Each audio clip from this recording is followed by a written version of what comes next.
1943. A rabbi steps off a bus in a dying New Jersey town. 14 students, 300 lost to the gas chambers. No money, no plan anyone else could see.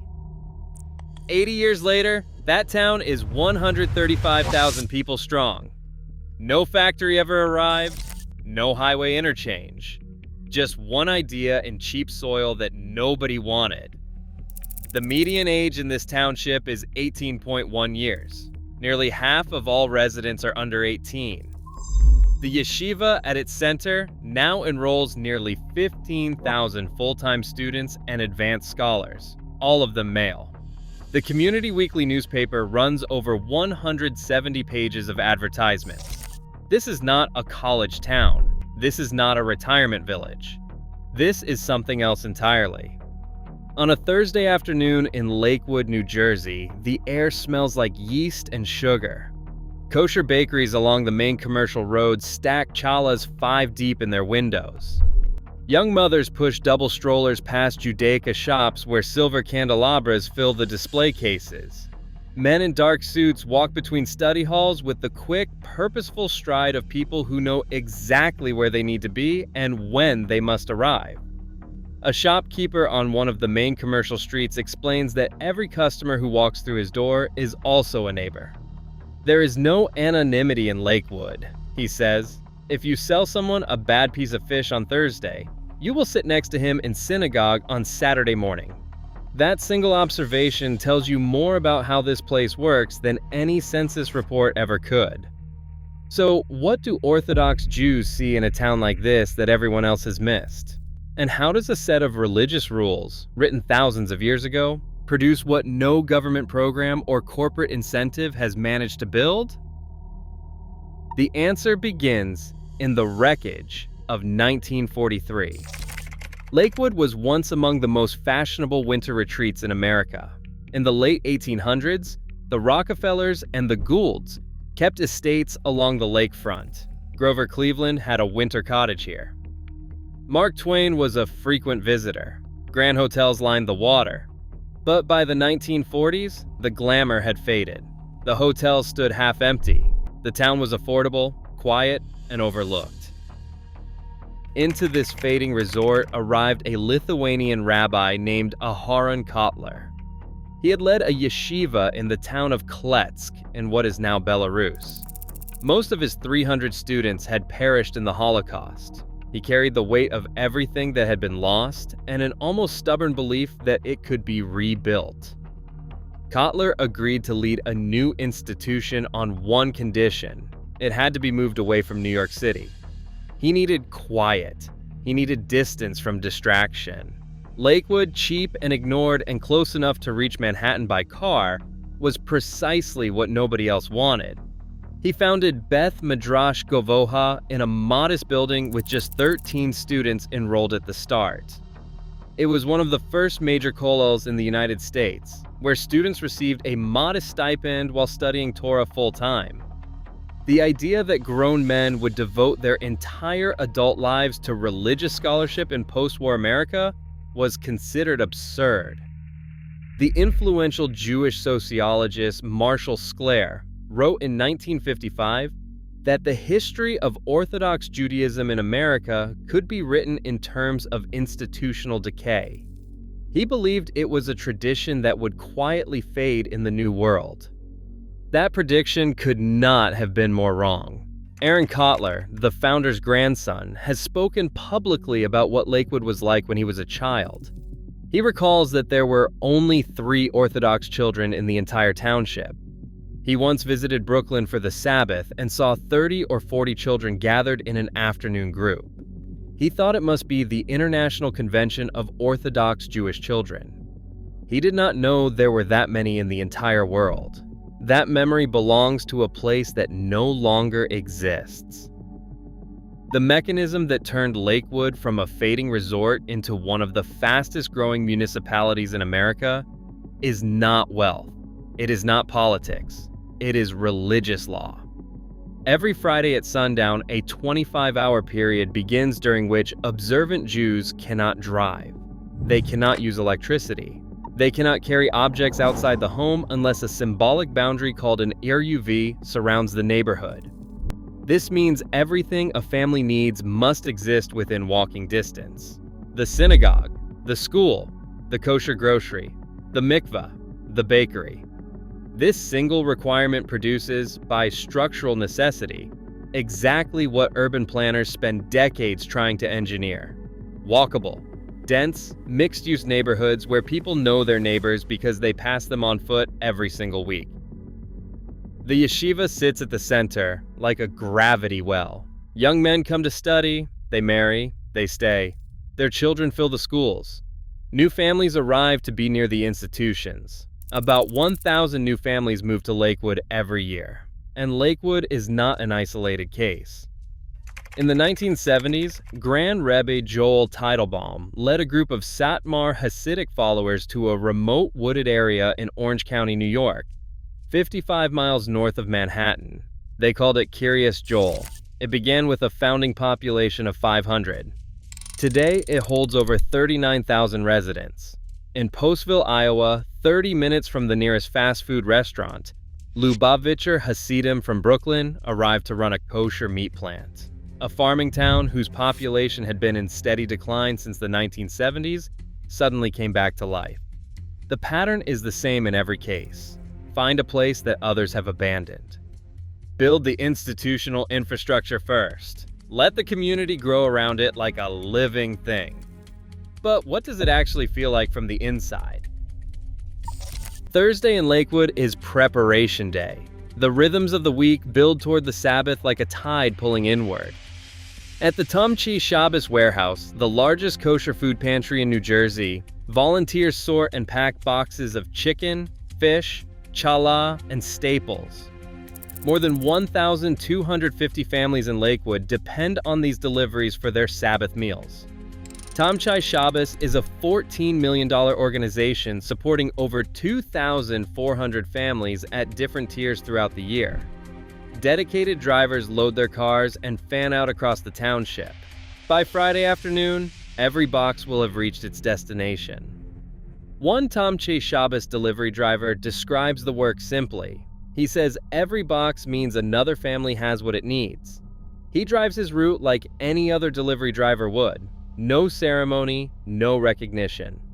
The dignity of the process, he explains, is the point. This is not optional charity. It is structural. The average household in Lakewood has more than 5 people, compared to 2.6 in the rest of Ocean County. More than 20% of Lakewood families live in poverty. These are large families on modest incomes. The mutual aid networks, the food pantries, the interest-free loan societies, the clothing exchanges, these are not extras. They are load-bearing walls. Remove any one of them and the structure above begins to crack. The interest-free loan societies alone tell a story that numbers struggle to capture. A young couple preparing for their first child can borrow for medical costs without paying a single cent of interest. A family whose furnace breaks in January can have cash in hand by that evening. The loans are repaid quietly over months or years. No collectors knock at doors. No credit scores are damaged. The system runs on trust and on the understanding that the borrower of today becomes the lender of tomorrow.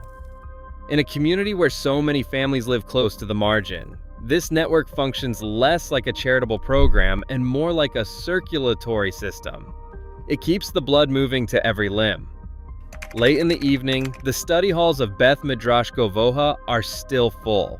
Rows of paired desks stretch the length of enormous rooms. Young men sit across from each other, rocking gently over open volumes of the Talmud, tracing lines of text with their fingers, debating in hushed voices that occasionally rise into something closer to argument. Studies are carried out in over 200 small groups called chaburos, each pursuing its own curriculum with an emphasis on individual learning. The yeshiva now enrolls more than 9,600 students across its affiliated institutions. The sound inside these halls is unlike anything in a university library. It is the sound of thousands of simultaneous conversations, a low roar of study that continues well past midnight. Friday afternoon arrives and the acceleration is visible. Bakeries push out their final trays. Kosher butchers wrap their last cuts. The streets fill with a particular kind of urgency that has nothing to do with panic and everything to do with purpose. Then sundown comes, and then silence. The commercial streets empty. The car parks go still. Families walk to synagogue in clusters. Fathers hold the hands of small children. Older boys walk in groups of 3 or 4. For 25 hours, a township of more than 140,000 people enters a different mode of being. What strikes you first in the residential streets is the children. The school district provides busing to 74 yeshivas. Children on scooters line the pavements. Pairs of girls in matching uniforms walk to school carrying book bags nearly as large as they are. The largest single age group in Lakewood is children under 5, numbering over 22,800 and comprising nearly 17% of the total population. In Kiryas Joel, the proportions are even more striking. More than 58% of residents are under the age of 18. A village administrator named Gedalye Segedin has explained the dynamics plainly. He says that 3 religious principles drive the growth.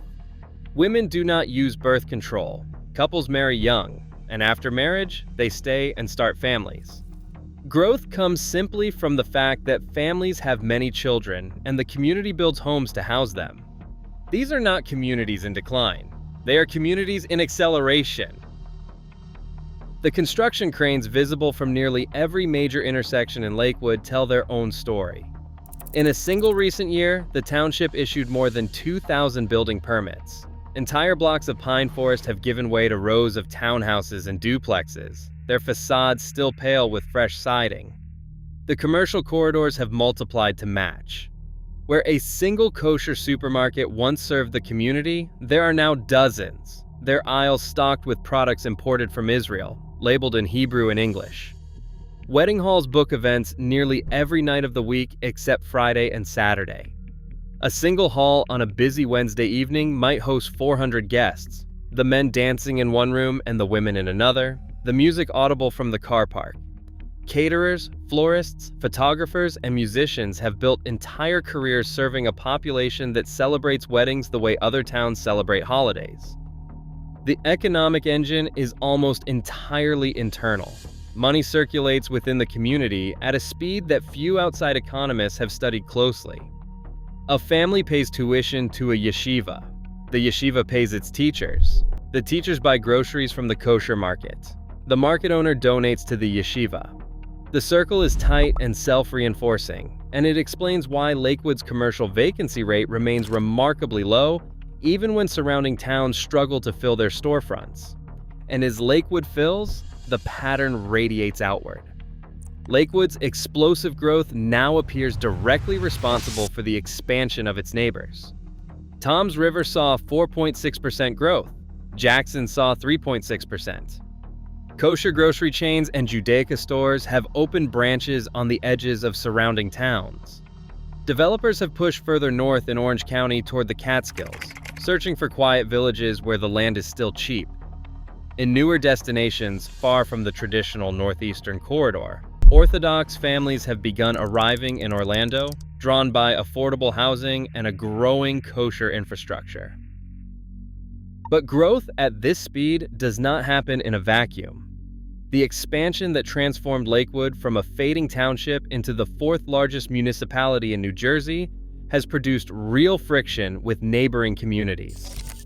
Residents of nearby towns point to overdevelopment, where multiple family dwellings have replaced single-family houses and natural woodland. They raise concerns about a public school system under fiscal strain. In Toms River, yard signs appeared on front lawns reading, "Do not sell and Toms River strong." The message was not subtle. The economics are genuinely complicated. Tax-exempt properties owned by private schools, charities, and religious institutions make up a significant portion of Lakewood's land value, a figure much higher than in neighboring towns. In Toms River, that figure is 1.5%.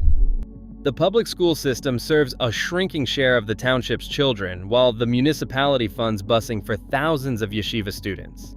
Residents outside the Orthodox community feel they are funding a system they do not benefit from. The community responds that its members pay taxes, support local businesses, and generate the economic activity that rescued Lakewood from decades of decline. Neither side is entirely wrong. In Postville, Iowa, the tensions took a different and more painful form. A Lubavitcher businessman named Shalom Rubashkin bought the old meatpacking plant and transformed it into the largest glatt kosher processing facility in the country. A longtime resident named Mel Brink recalled that the newcomers were not accepted at first because people were used to knowing everybody, and suddenly there were all these new faces. But the town was saved from economic collapse. Then on May 12, 2008, Immigration and Customs Enforcement deployed 900 agents and arrested 398 workers at the plant. The company went into bankruptcy. The plant shuttered 5 months later. A local business owner named Aaron Goldsmith described the aftermath simply. He said it was like they dropped a nuclear bomb on the town. A Postville counselor named Bob Schroeder offered his own accounting years later. He said the newcomers had saved the town from what he called a slow death, that the community had been reinvigorated, that there was life again, that he had made many friends from all over the world, and they were very good people. His words carried no romance and no agenda, just an honest reckoning with what he saw. The Jewish community in Postville is noticeably smaller now. About 50 Orthodox families remain, roughly half the number from before the raid. In Tom's River, interfaith dialogues have been initiated between long-standing residents and Orthodox leaders to find common ground. In Orange County, many surrounding communities view Kiryas Joel's rapid expansion and annexation efforts as a threat to the quality of life in neighboring towns. Some places are finding a way through, others are still searching. The story has no ending because it is not finished. Saturday morning in Lakewood. The streets carry that particular silence that comes not from absence, but from intention. Families walk in small groups toward their synagogues. A father holds the hand of a boy who cannot be more than 4. An older man in a black coat walks slowly, unhurried, his prayer book tucked under his arm. The bakeries are shuttered. The car parks are full, but no engine turns over. 82 years ago, a man who had lost nearly everything arrived in a town that was losing the same. He had 14 students and an idea the rest of the world considered impossible. His grandson has said that he was completely countercultural, a man who believed that traditional Judaism could not only survive in America, but flourish. That yeshivas could be built here. That a life organized entirely around study and faith could take root in soil that had never held it before. The streets on this Saturday morning hold no monuments, no plaques, no declarations of what was accomplished. The oldest residents remember when this was a town of boarding houses and empty hotels. The youngest will never know it as anything other than home. The shoes keep moving. The voices do not stop.